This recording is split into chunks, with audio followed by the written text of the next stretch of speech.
Hello, hello, hello! Welcome to Synergetic Games. My name is Natalie, and today we are going to be reading some more Hitchhiker's Guide to the Galaxy by Douglas Adams. Thank you so much for the hype. I've done so much gardening today. I say so much, which is, some. See, I did some gardening in the morning, which is to say I got the lawnmower out and I actually trimmed the garden for once, which was tiring. And then I went shopping so I could make sure that I actually, could feed my cats. Hi, Grey Area. Welcome to the stream.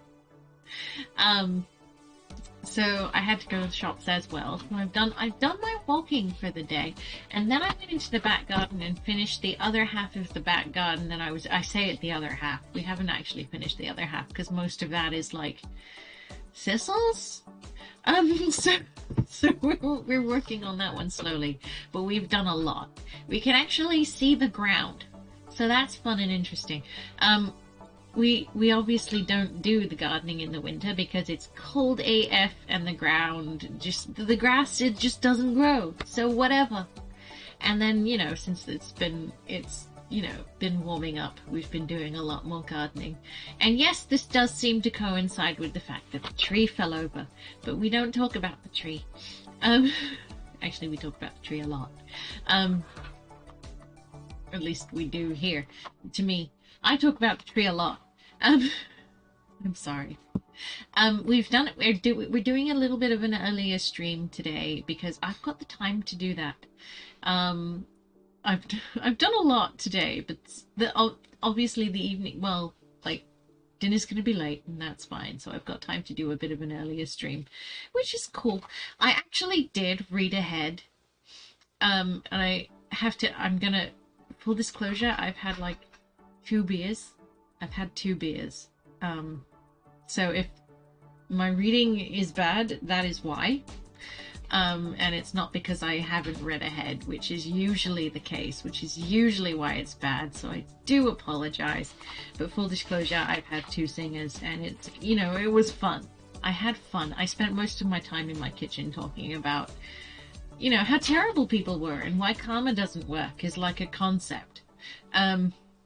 So I've had 2 beards. Did I say beards? I said beers. I've had 2 singers. Have you ever had a singer beer? It's quite nice. It's a Thai beer. And if you haven't, you should definitely try a Thai beer. Specifically singer. It's good. It's good stuff. Also, my favorite beer in regards to beers in general, I'm going to say it's Red Stripe, which is a Jamaican beer. It's not too strong and it's not too hoppy, which can be so gross. Also, never drink Guinness. It's disgusting. If you're not familiar with your beer, don't drink Guinness. Just don't even try. Just don't even attempt it. It's disgusting. You drank a lot of Special Brew. I have no idea what Special Brew is. What is it? Okay, so listen, I've read like a few chapters ahead, and like one of the later chapters is extremely short. I'm not even exaggerating. It's like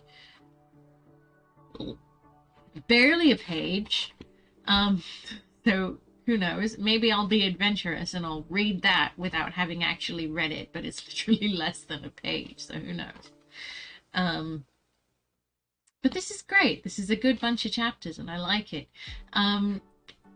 I hesitate to imagine how long this stream will actually be, but you know what? I'm just super hyped that I don't have a migraine for once in a weekend. So I'm doing well. I'm doing great. I'm actually having a nice time. Today has been good. It's been busy, but it's been busy doing things that I hate gardening. I hate gardening so much. It's unbelievable. I hate it. Nature's fine in small doses, and I would rather not have to knock it down. I will walk through it. That is fine. But do not make me cut it down, because I hate that. Hold up, what? You have some Kraken left. Oh no, is that rum? I hate Kraken rum. That actually does give me migraines. The one time I had it immediately I had a migraine. It was the worst. It used to be 9%, but now it's been nerfed. No, it's a terrible rum. It is a terrible rum. I like literally the smell of it gave me a migraine immediately. I could not tolerate it.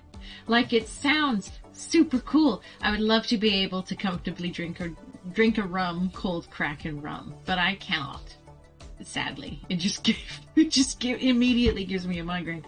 I'll tell you what though, I do love Monkey Shoulder, which is a whiskey. Monkey Shoulder whiskey is fun, and it lasts me forever because I can't actually drink that much whiskey without getting super smashed. Because obviously beer is extremely different to your average spirit. Monkey Shoulder is amazing, and I mostly only decided to drink it because I love the bottle. It's got like a little metal monkey on the front, and it was really cool, and I love the look. I'm a sucker for anything in a pretty bottle. Let's put it that way. But I do love Monkey Shoulder. It is good. It is really good, but it is sadly quite expensive. I say quite expensive. I suppose in terms of like whiskeys, it's actually more on the affordable end, but like, yeah, it is definitely a rare treat for me. Have you had the ill-infused Cokes that they make specifically for missing spirits? Is that like the barbecue flavored Coke and stuff? Because I've heard of it, but I haven't actually tried any of the mixers. There's one made for whiskey. I haven't actually tried any specifically made for specifically made mixes for things. I've been tempted just out of sheer curiosity, but most of them sound abominable, to be fair to me. At the moment, the most exciting thing I have other than beer is raspberry and rose Tesco lemonade. That's what I got. That's what I'm drinking right now. This is the I don't want to get into the habit of like drinking on stream. I feel like that's a line that I don't really want to cross. But like, to be honest, I'm quite surprised by this because like most rose things, when I was living in Asia, you used to get this soda which was basically rose flavored. And again, it was one of those things that triggered a migraine in me. The smell of roses triggers migraines in me specifically. Like, it's different for every person, but migraines, the most bizarre things can trigger migraines. Like, I was once in wood shop, basically, and this large piece of wood just fell over, and it just had this great echoing slam on the ground, and bang, migraine. Your granddaughter is called Rose. Well, you call her Meg. Why do you call her Meg? But, you know, I'm sure she's probably not as migraine inducing as this rose soda used to be. But, I'm just quite surprised and pleased that, this drink doesn't induce migraines in me, because the smell of roses does, the drink does. If it was like pure, just rose flavored, it probably would, but you know, I love raspberries and nothing could ever turn me off raspberries. That's all I'm saying. Shut up, Nick. Yeah. Do you know, I'm actually on the receiving end of that joke so often. I am like, if my family was a Family Guy family, I would be the Meg in that family. I'm not even kidding. Most people just tell me to shut up, Meg. Unironically. You were calling her Meg before she was born. And those are the first words I said to her. Shut up, Meg. Was she crying at the time? Because I feel like that is a fair thing to say to a newborn baby. She's not gonna pay attention. Nobody's gonna pay attention. You're right. You don't shut up. No, no, no. You say that, but I was a very talkative child. People did literally tell me to shut up, and I just would not. Um, they tried their best, but they wouldn't, and I could not shut up. I talked a lot as a child, so the fact that their response is "shut up, Meg" is completely reasonable, but also very scarring. So there's that. Who's gonna do much of it? I was about to do. There should be a video somewhere. There better be. And you better put it on the Discord channel. Also, for those of you who are unaware, there is a Discord channel for this Twitch community. Please feel free to join. Although you would have to be a subscriber to access all the features, which, I think is fair enough. But, tell you what. Let's start with the reading. I have rambled on enough. Please do find the video. If there is a video, please do it, and please share it on the Discord channel. I would love to see that.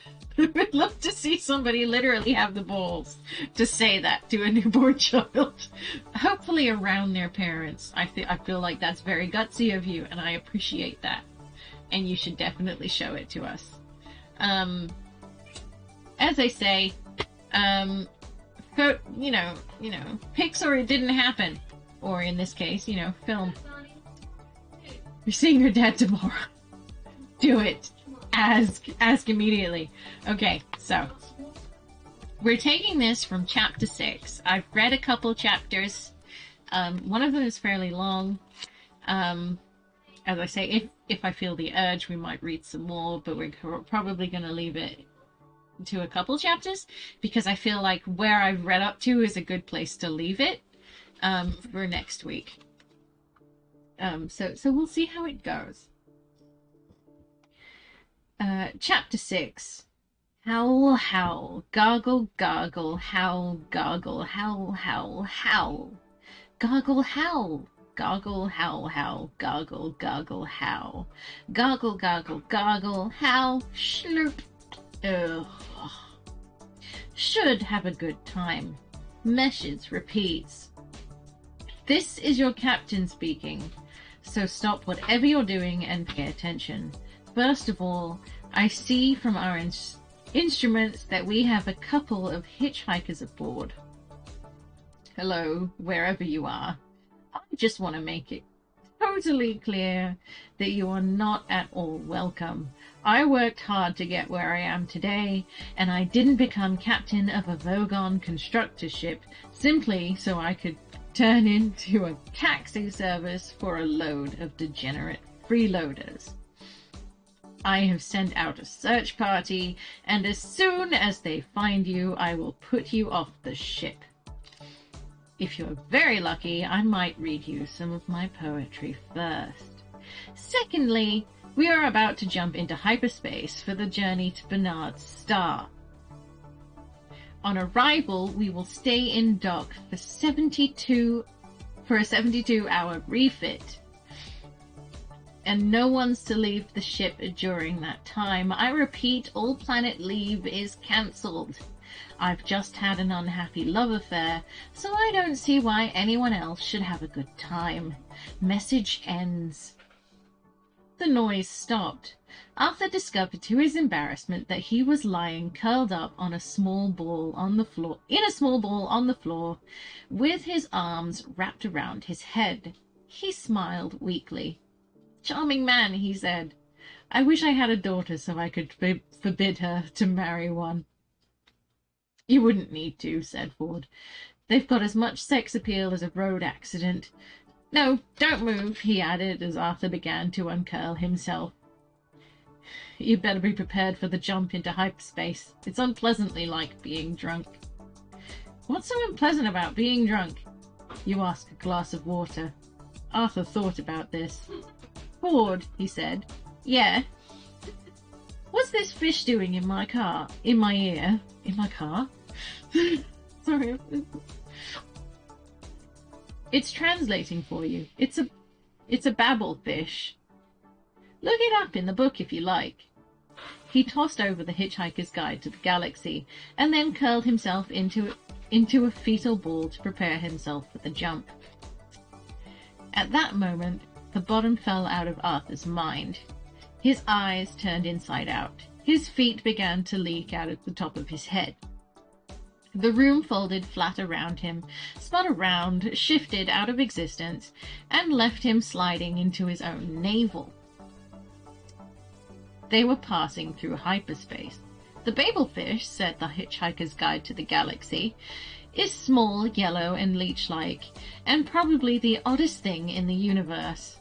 It feeds on the brainwave energy received not from its own carrier, but from those around it.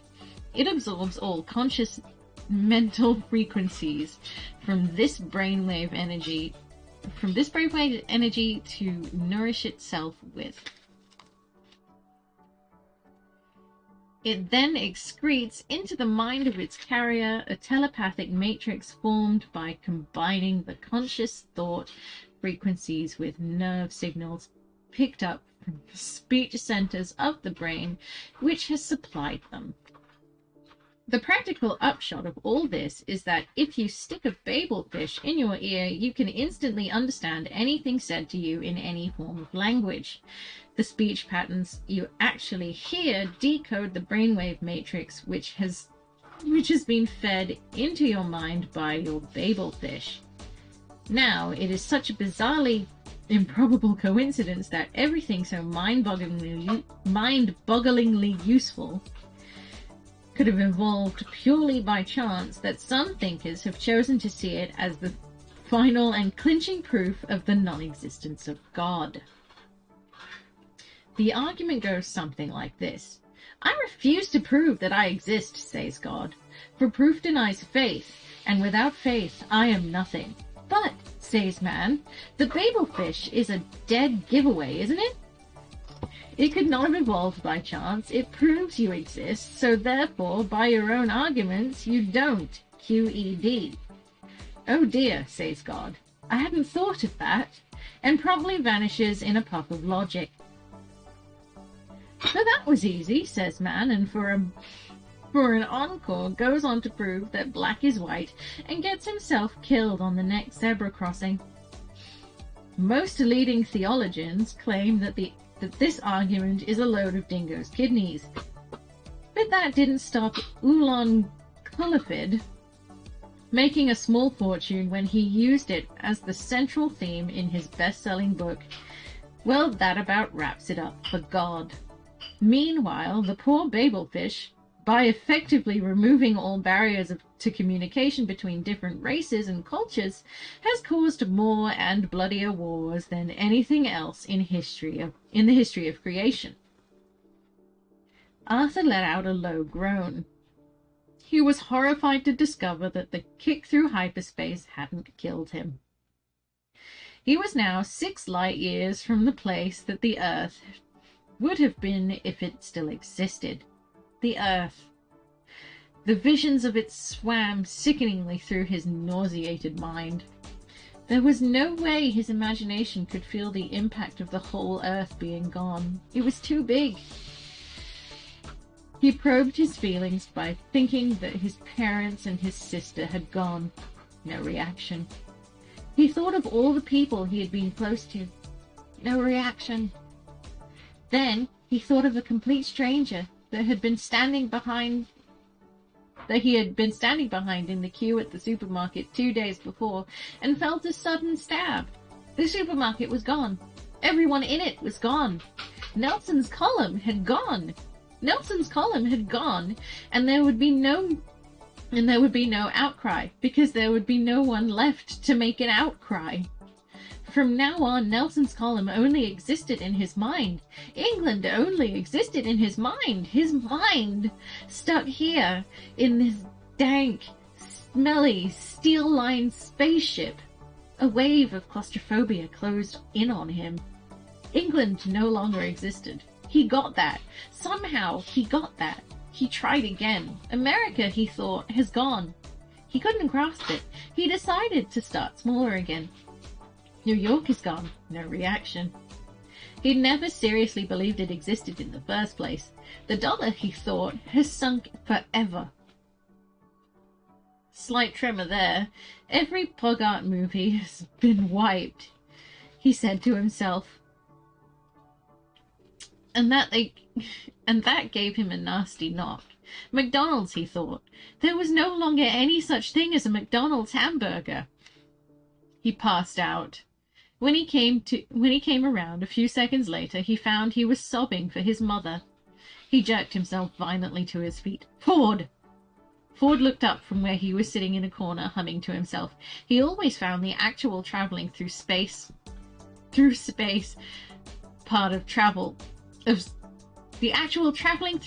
part of space travel rather trying. Yeah, he said. If you're a researcher on this book thing that you were on Earth, you must have been gathering material on it. Well, I was able to extend the original entry a bit, yes. Let me see what it says in this edition, then. I've got to see it. Yeah, okay. He passed it over again. Arthur grabbed hold of it and tried to stop his hands, shaking. He passed the entry for the relevant page. The screen flashed and swelled and resolved into a page print. Arthur stared at it. It doesn't have an entry, he burst out. Ford looked over his shoulder. Yes, it does, he said. Down there. See at the bottom of the screen. Just under eccentricita Columbit's the triple-breasted whore of it.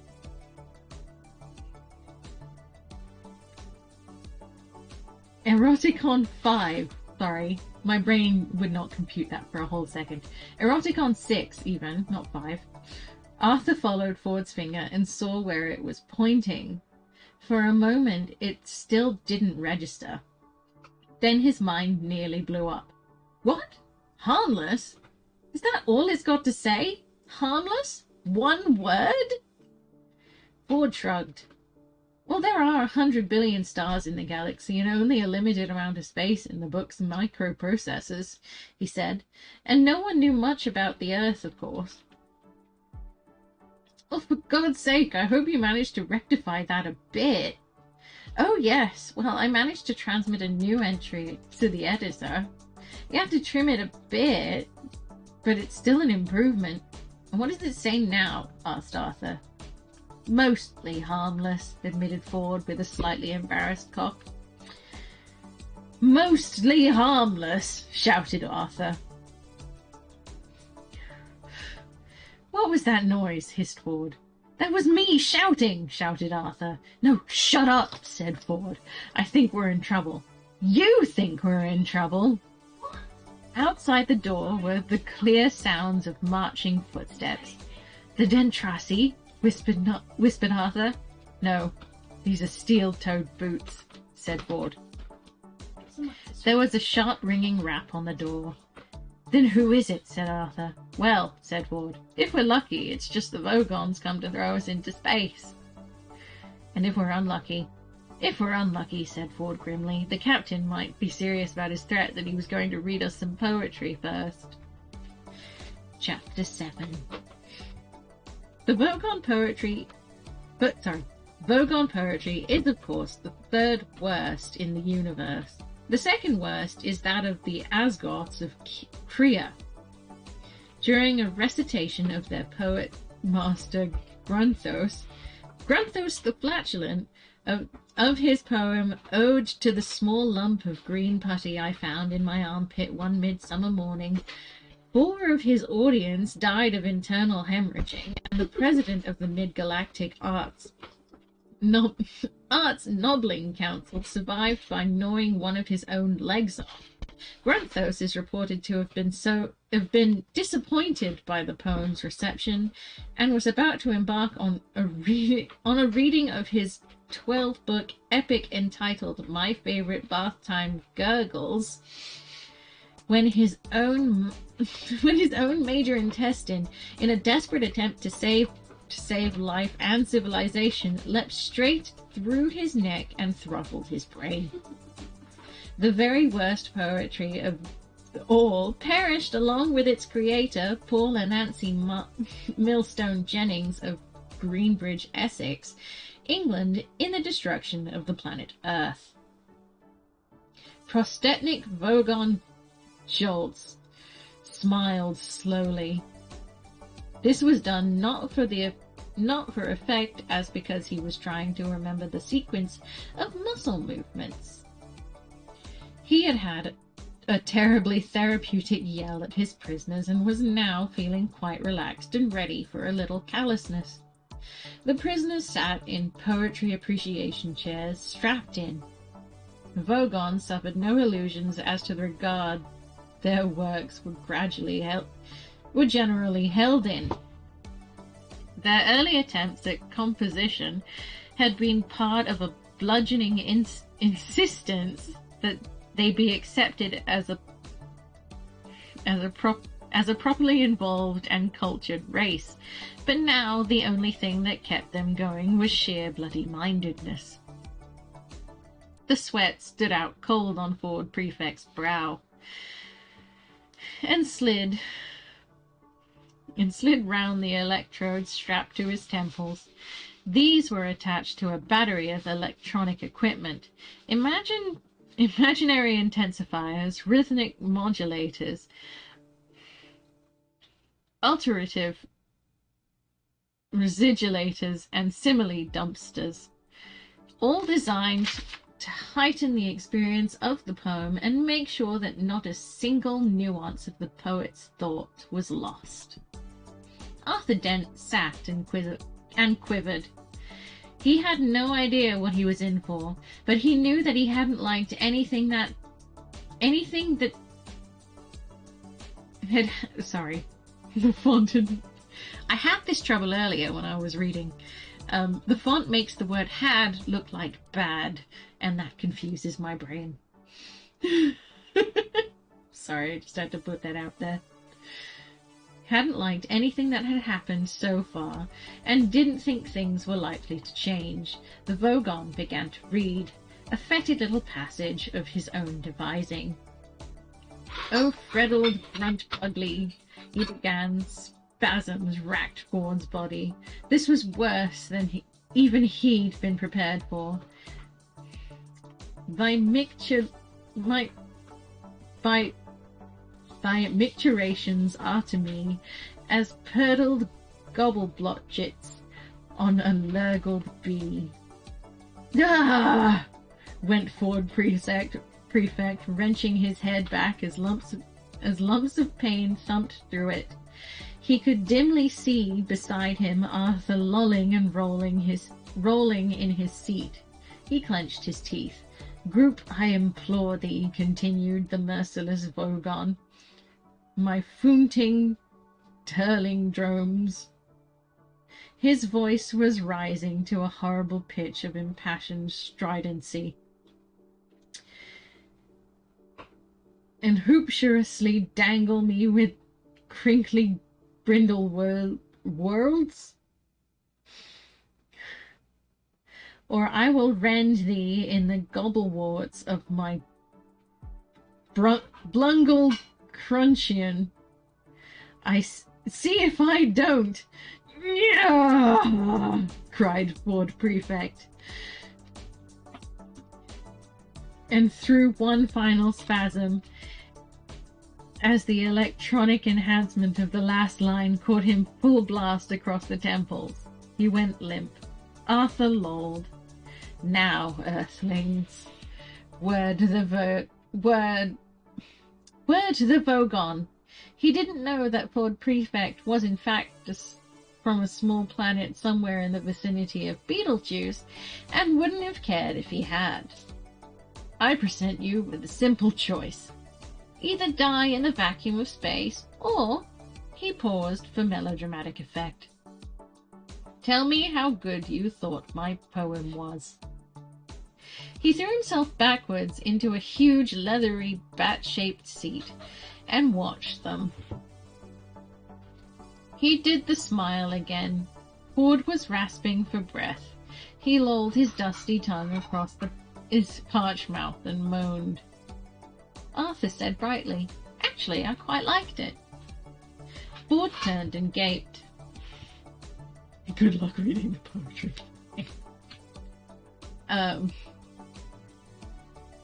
Here was an approach that had quite simply not occurred to him. The Vogon raised a surprised eyebrow and effectively obscured his nose, and was therefore no bad thing. "Oh, Ford," he whirred in considerable astonishment. "Oh, yes," said Arthur. "I thought that some of the metaphysical imagery was really particularly effective." Ford continued to stare at him, slowly organizing his thoughts around this totally new concept. Were they really going to be able to bareface their way out of this? "Yes, do continue," invited the Vogon. "Oh, and interesting rhythmic devices too," continued Arthur, "which seem to counterpoint the, he floundered. Ford leapt to his rescue, hazarding, "Counterpoint the surrealism of the underlying metaphor of the, He floundered too, but Arthur was ready again.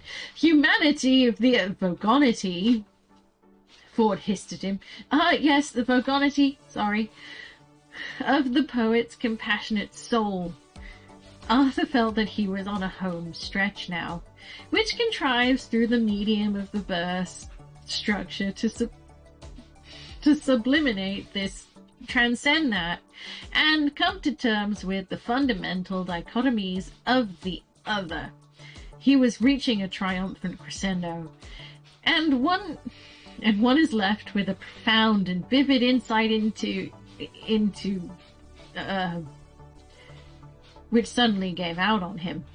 Ford leapt in with a coup de grace. "Into whatever it is the poem was about," he yelled out of the corner of his mouth. "Well done, Arthur, that was very good." The Vogon perused them. For a moment his embittered racial soul had been touched, but he thought, no, too little, too late. His voice took on the quality of a cat snagging brushed nylon. "So what you're saying is that I wrote poetry because underneath my mean, callous, heartless exterior, I really just wanted to be loved," he said. He paused. "Is that right?" Ford laughed, a nervous laugh. "Well, I mean, yeah," he said. "Don't we all, deep down, The Vogon stood up. "No, well, you're completely wrong," he said. "I just wrote poetry to throw my mean, callous, heartless exterior into sharp relief. I'm going to throw you off the ship anyway. Guard, take the prisoner to number 3 airlock and throw them out." "What?" shouted Ford. A huge young Vogon guard stepped forward and yanked them out of their straps with his huge, blubbery arms. "You can't throw us into space," yelled Ford. "We're trying to write a book." "Resistance is useless," shouted the Vogon guard back at him. It was the first phrase he'd learned when he joined the Vogon Guard Corps. The captain watched with detached amusement and then turned away. Arthur stared around him wildly. "I don't want to die now," he yelled. "I've still got a headache. I don't want to go to heaven with a headache. I'll be all cross and wouldn't enjoy it." The guard grasped them both firmly around the neck and, bowing deferently towards his captain's back, hoiked them, both protesting, out of the bridge. A steel door closed, and the captain was on his own again. He hummed quietly and mused to himself lightly, fingering his notebook of verses. He said. "Counterpoint the surrealism of the underlying metaphor." He considered this for a moment, and then closed his book with a grim smile. "Death is too good for them," he said. The long, steel-lined corridor echoed with the feeble struggles of the 2 humanoids clamped firmly under rubbery Vogon armpits. "This is great," spluttered Arthur. "This is really terrific." Let go of me, you brute! The Vogon guard dragged them on. Don't you worry, said Ford. I'll think of something. He didn't sound hopeful. Resistance is useless, bellowed the guard. Just don't say things like that, stammered Ford. How can anyone maintain a positive mental attitude if you're saying things like that? My God, complained Arthur. You're talking about a positive mental attitude and you haven't even had your planet demolished today.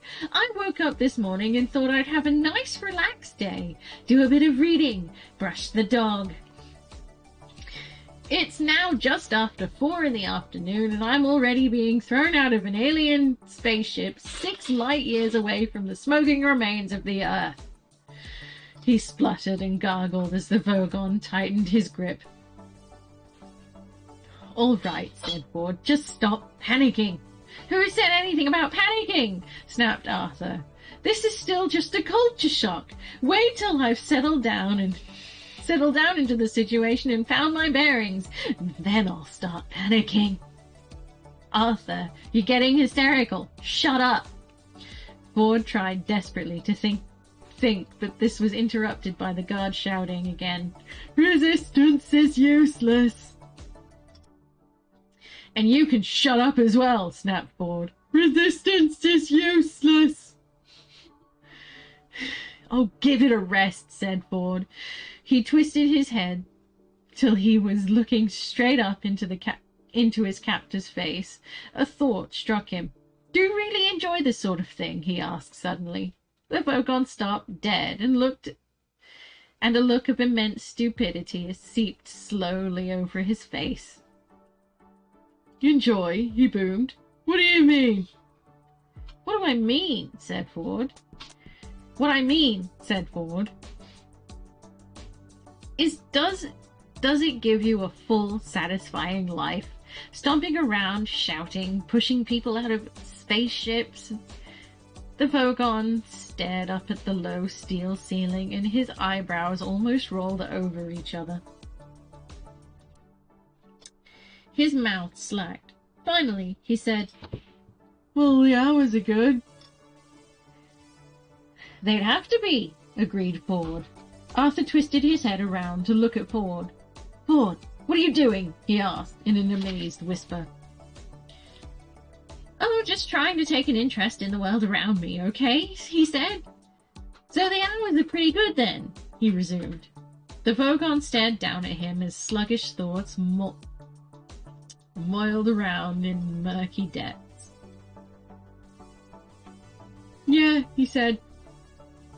But now you come to mention it, most of the actual minutes are pretty lousy. Except, he thought again, which required looking at the ceiling. Except some of the shouting I quite like. He filled his lungs and bellowed. Resistance is... Sure, yes, interrupted Ford hurriedly. You're good at that, I can tell.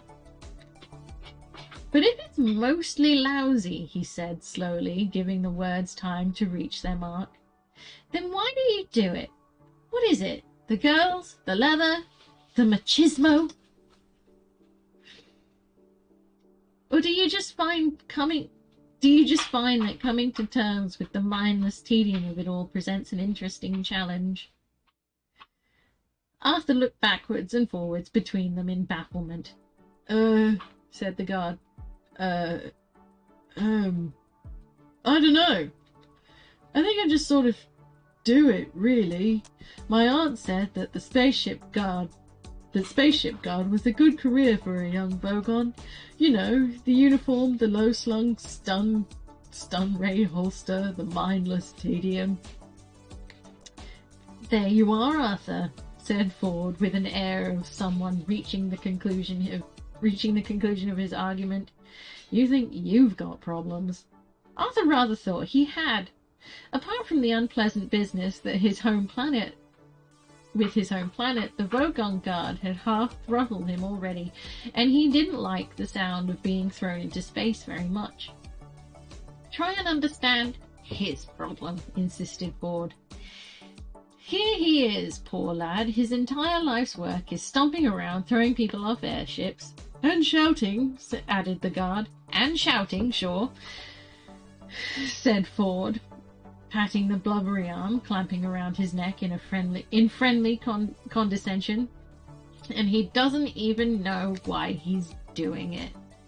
Arthur agreed this was very sad. He did this with a small feeble gesture because he was too asphyxiated to speak. Deep rumblings of bemusement came from the guard. "Well, now you put it like that, I suppose." "Good lad," encouraged Ford. "But all right," went on the ramblings. "So what's the alternative?"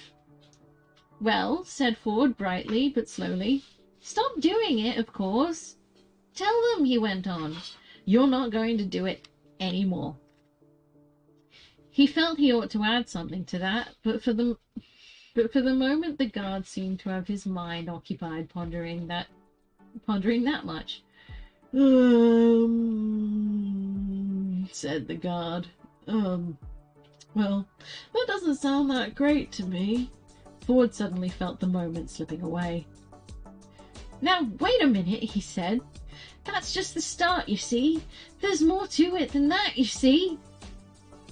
But at that moment, the guard renewed his grip and continued his original purpose of lugging his prisoners to the airlock. He was obviously quite touched. Now I think if it's all the same to you," he said, "I'd better get you both shoved into the airlock and then go get on with some other bits of shouting I've got to do." It wasn't all the same to Ford Prefect at all. "Come on now, look," he said, less slowly, less brightly. Said Arthur, without any clear inflection. "But hang on," pursued Ford. "There's music and art and things to tell you about yet." Ugh! "Resistance is useless," bellowed the guard, and then added, "You see, if I keep it up, I can eventually get promoted to senior shouting officer. And there aren't usually many vacancies for non-shouting and non-pushing people about officers. So I think I'd better stick to what I know." They had now reached the airlock, a large circular steel hatchway of massive strength and weight, let into the inner skin of the craft. The guard operated a control and the hatchway swung open smoothly. "But thanks for taking an interest," said the Vogon guard. "Bye now." He flung Ford and Arthur through the hatchway into the small chamber within.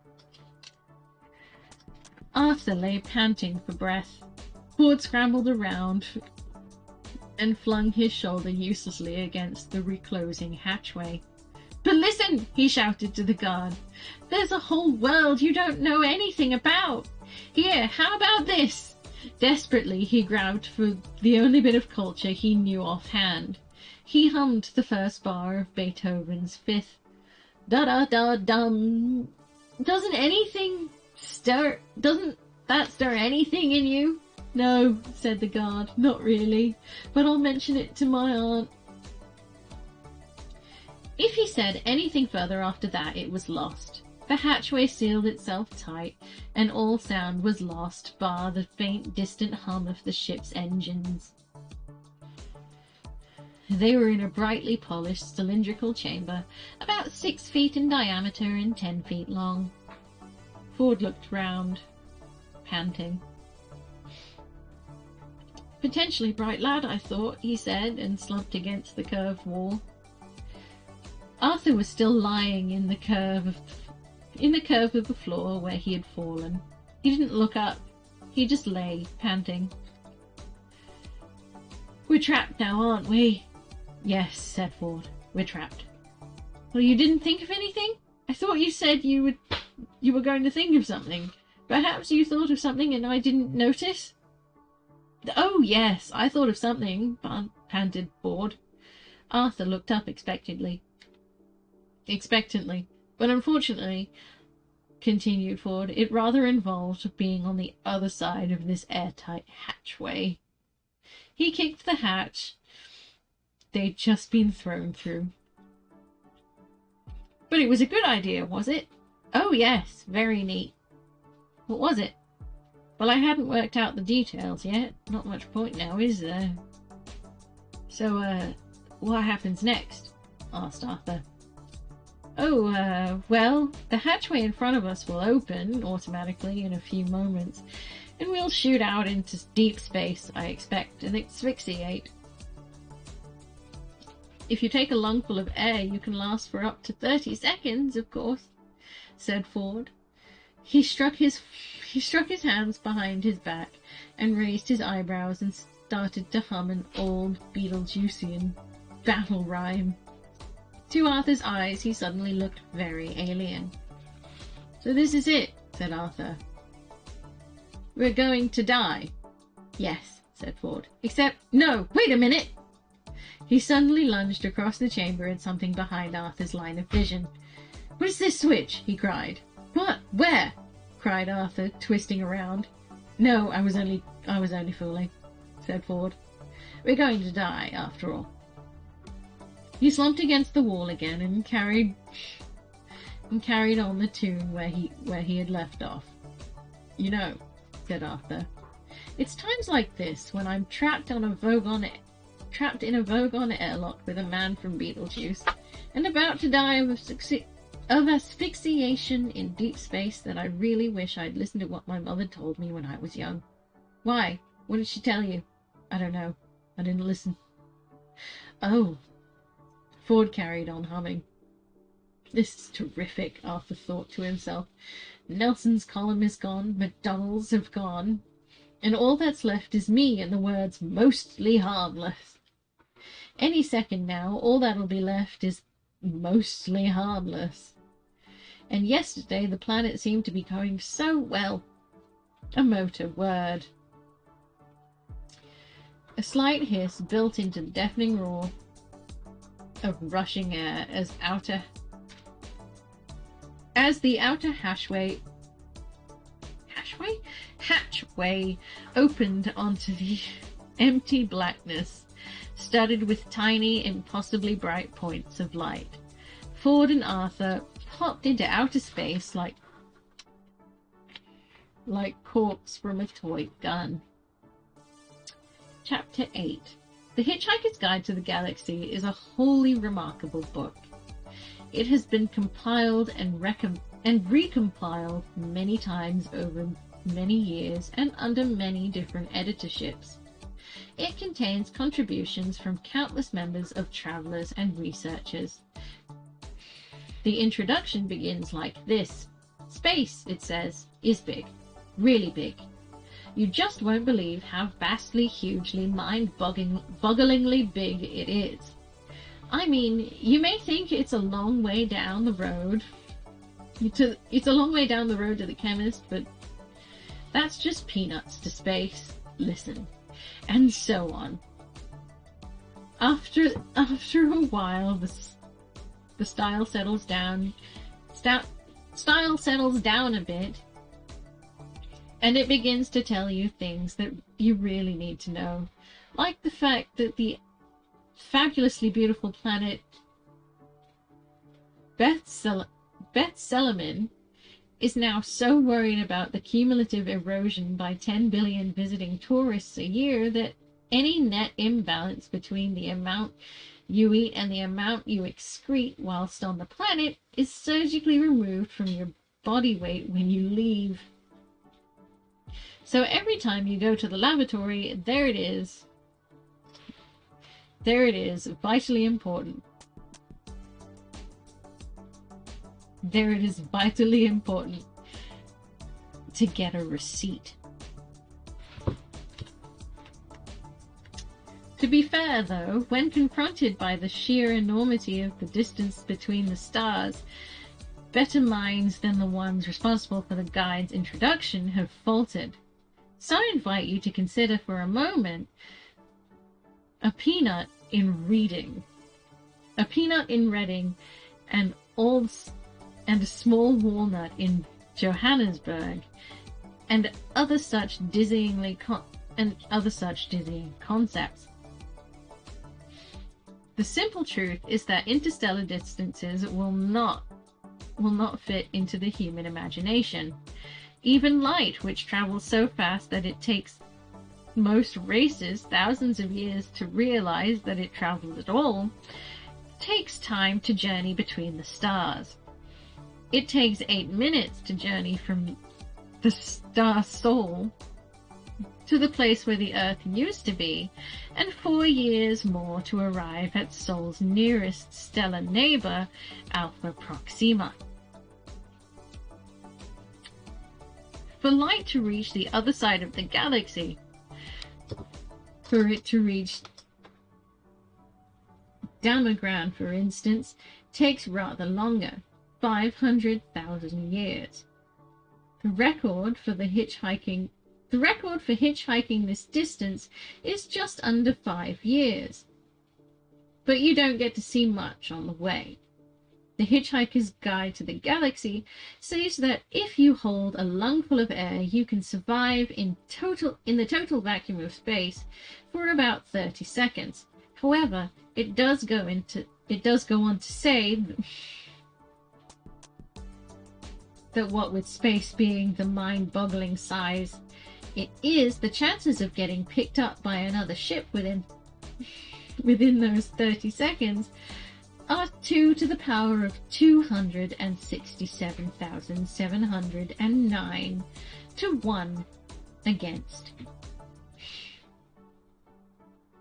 By a totally staggering coincidence, that is also the telephone number of an Islington flat where Arthur once went to a very good party and met a very nice girl whom he totally failed to get off with. She went off with a gate crasher. Though the planet Earth, the Islington flat and the telephone have all now been demolished, it is comforting to reflect that they are all in some small way commemorated by the fact that 29 seconds later, Ford and Arthur were rescued. And I'm going to leave it there for the evening. And, yeah. Oh god, there it is. There's my bookmark. Found it. Gonna leave it there. Thank you so much for, hanging around. I know it was a short stream, but it's been like an hour. Yes, exactly, on a cliff hour, like I was saying. One of the chapters was extremely short, and it was a very good place to leave it. So that's where we're going to leave it. I will see you next week with some of the story. I hope it went well. I feel like that session was full of a lot less difficult words and was therefore much easier to read. But it also helped that I read ahead a little bit. So I really hope that you guys enjoyed that as much as I did. I enjoyed doing the little voice of the Vogon guard. Resistance is useless. There we go. That's where it is. Yes, but it was full of Vogon poetry. I do apologize for the mild to extreme torture. Depending on your opinion, I guess. Because art is subjective, and therefore so is poetry. But I enjoyed it. I hope you guys enjoyed hanging out with me. I will see you on Monday, assuming that I don't have another migraine. With 4 Final Fantasy 8, we'll continue on with that. I don't really remember what was happening. All I remember was that, we were stuck in the ocean, having had the school fly away. It was very dramatic. We killed a man. We'll see how it goes. Thank you so much for being here. Sleep well when you go. If it is not your bedtime, have a great time zone. And I will see you guys on Monday. With any luck, sleep well. Bye bye, guys.